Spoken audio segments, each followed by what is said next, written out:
Students, today I am going to start the first poem of the chapter Behind. Here the poem is The Road Not Taken. The Road Not Taken, it has been composed by Robert Frost. He has been an American poet and has written all his poems about the realistic of human life. So first I would like to tell you Hindi सारांश of this poem. प्रस्तुत कविता के नाम से ही स्पष्ट है कि the road not taken, वह रास्ता जो नहीं लिया गया। तो इस कविता को पढ़ने से पता चलेगा कि यह हमारे जीवन से ही संबंधित कविता है। ऐसा हमारे जीवन में कई बार ऐसा मोड़ मिलता है जहाँ पर कि हम सोचने पर विवश हो जाते हैं कि हमें कौन सा रास्ता चुनना है और कौन सा रास्ता नहीं चुनना है। तो इस कविता में कवि कहते हैं कि एक बार जब वे जंगल में गए तो वहां उन्हें दो रास्ते दिखाई दिए। वह टर्निंग था, एक मोड़ था जहां से कि दो रास्ता निकल रहा था। तो जिसे देखकर वे इसी उधेड़बुन में फंस गए कि आखिर किस रास्ते को चुन करके आगे निकला जाए। तो प्रस्तुत पंक्तियों के माध्यम से कवि हमें बताना चाहते हैं कि जब वे उस मोड़ पर पहुंचे तो उन्हें काफी दुख हुआ। उन्हें ऐसा लगा कि वे एक ही साथ दोनों रास्ते से यात्रा नहीं कर सकते थे। वे काफी देर तक वहां खड़े रहे और सोचते रहे कि किस रास्ते पर चलें। फिर कुछ देर खड़ा रहने के बाद वे जब नीचे झुके तो उन्हें एक रास्ता दिखाई दिया जो काफी दूर तक जाने के बाद मुड़ने लगा था और वहां पेड़ों की वजह से और झाड़ियों की वजह से वह रास्ता आगे दिखाई नहीं दे रहा था। तो वे उस रास्ते को देख वहां चुपचाप खड़े रहे, क्योंकि वे इस बात का निर्णय नहीं ले पा रहे थे कि किस रास्ते से वे आगे बढ़ें और अपने गंतव्य स्थान पर पहुंचे। तो सेकेंड स्टेंजा में कवि हमें बताते हैं कि वे वहां पर काफी देर तक जब खड़ा रहे तो उसके बाद वे एक रास्ते को चुन लिया, क्योंकि वह रास्ता जो था वो उनको काफी अट्रैक्टिव लगा। लेकिन वे काफी चिंतित थे, क्योंकि वहां पर उन्हें दो रोड दिखाई दिया था, एक जो बहुत ज्यादा ग्रासी था और दूसरा उतना ज्यादा ग्रासी नहीं था। तो जिससे पता चलता है कि शायद ही कोई उस रास्ते से आता जाता होगा। तो अंत में कवि दूसरे रास्ते से ही होकर जाने का निर्णय लेते हैं, जिस पर लोगों का आना जाना कम रहता है। तो इससे पता चलता है कि कवि को एक प्रकार से चैलेंज जो है अपने जीवन में वह उनको पसंद है। तो वे आगे कहते हैं कि जो पाथ वे चुने हैं फ्यूचर को डिसाइड करता, और फिर कभी उस दिन को याद करेंगे जब उन्होंने यह डिसीजन लिया था, क्योंकि जो डिसीजन हम अपने जीवन में लेते हैं उसे हम दोबारा बदल नहीं सकते। तो इस कविता से हमें सीख मिलती है कि हम अपने जीवन में जो निर्णय लेते हैं उसे अच्छी तरह से सोच समझ करके लें, क्योंकि जो निर्णय हम एक बार ले लेते हैं, उसे चाह करके भी हम उसे बदल नहीं सकते हैं। न तो हम किसी के दबाव में आकर के कोई निर्णय लें और न ही किसी चीज से बहुत ज़्यादा आकर्षित हो करके उस निर्णय को ले लें। तो जो भी करें उसे सही से सोच समझ कर ही करें, क्योंकि वह निर्णय जो होता है वह जिंदगी के लिए अच्छा है या नहीं है, वह अच्छा है या नहीं, जिंदगी में हमें दोबारा चांस नहीं देता है। We always remember time is more precious than any other thing in our life.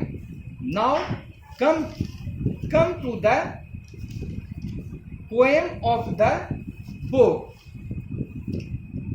Here I would like to discuss you the meaning of the lines.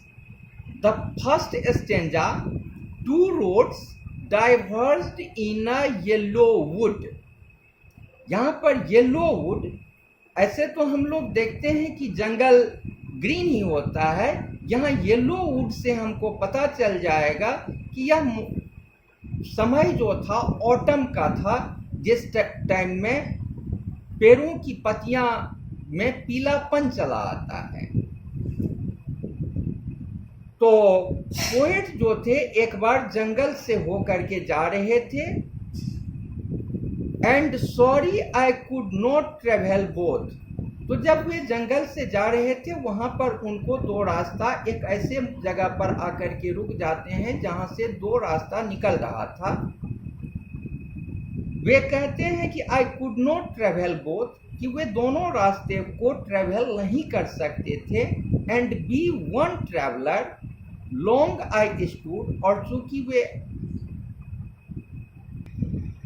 And be one traveller long I stood and looked down one as far as I could. तो वहां पर चूंकि वे अकेले traveller थे, दोनों रास्तों पर एक साथ नहीं जा सकते थे, तो वे वहां पर काफी देर खड़े रहे। और फिर जब वे नीचे देखे तो एक रास्ते को जब वे देखे, look down one as far as I could to where it bent in the undergrowth. तो एक रास्ते को जब वे काफी दूर तक देखे तो उनको पता चला कि वह रास्ता अंत में जाकर के वहां पर काफी पेड़ सब था, काफी झाड़ियां थी, जिस वजह से उनको वह रास्ता आगे नजर नहीं आ रहा था, आंखों से अप्रत्यक्ष था। तो then took the other just as fair and having perhaps the better claim because it was grassy and wanted wear, though as for that the passing there had warned them really about the same।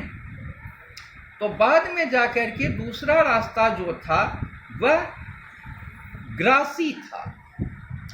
वह grassy देख करके उनको लगा कि उस रास्ते से होकर के बहुत सारे आदमी नहीं आ जा रहे थे।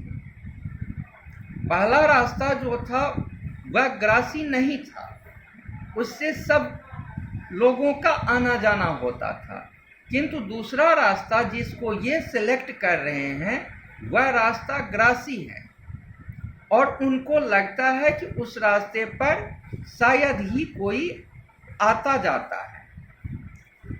किंतु जब वे आगे गए तो उनको पता चला कि दोनों रास्ता जो था वह लगभग एक ही जैसा था। And both that morning equally lay in leaves, no step had trodden black. माने उस रास्ते पर जो पत्तियां गिरी हुई थी, हैड नॉट ट्रॉडन ब्लैक, उस पर कोई नहीं चला था, इसलिए उन पत्तियों पर माने कालापन नहीं आया हुआ था। Oh I kept the first for another day. बाद में कवि कहते हैं कि वह पहला रास्ता जो था उसे वे दूसरे समय के लिए सेलेक्ट कर लिए थे, वे सोचे कि फिर अगर फ्यूचर में हमको मौका मिलेगा तब हम उस रास्ते पर आएंगे, yet knowing how way Leeds on two way, जबकि वे जानते थे कि एक रास्ता दूसरे रास्ता से जुड़ जाता है, वह मिल जाता है। आई doubted if I should ever come back. उनको इस बात का संदेह था कि वह जो दूसरा रास्ता था उस रास्ते पर अपने फ्यूचर में कभी वे दोबारा आते, किंतु वे उन रास्तों को, वह जो पहला रास्ता था जिससे होकर के नहीं गए, उस रास्ते को फ्यूचर के लिए रख लिए, किंतु उनको संदेह था कि फ्यूचर में शायद ही कोई ऐसा मौका मिलेगा कि जब वे वहाँ पर उस रास्ते पर आएंगे। I shall be telling this with a sigh, somewhere edges and edges hence two roads diverged in a wood, and I took the one less travelled by, and that has made all the difference। कवि यही कहते हैं कि वहाँ पर जब दो रास्ता था तो उसमें से वे उस रास्ते को चुने जो कि कम ट्रेवल किया हुआ था, किंतु उसी से उनके फ्यूचर में जो था एक डिफरेंस आ गया। तो हमारे जीवन में उसी की बात जो हम पहले बता चुके हैं, हमारा फ्यूचर जो बनता है वह अभी के सोच के हिसाब से। तो जब कभी मैट्रिकुलेशन कंप्लीट होने के बाद जब हम देखते हैं हमारे पास साइंस चुनने को मिलता है, आर्ट्स चुनने को मिलता है, या कॉमर्स का सिलेक्शन हम कर सकते हैं, तो वहाँ पर हमको यह सिलेक्ट करने का होता है कि हम हमारे फ्यूचर में कौन सा हमारे लिए हेल्पफुल होगा। इसीलिए सिलेक्शन करते समय, किसी भी रास्ते का चुनाव करते समय हम पूरी तरह से ध्यान दें। Thank you.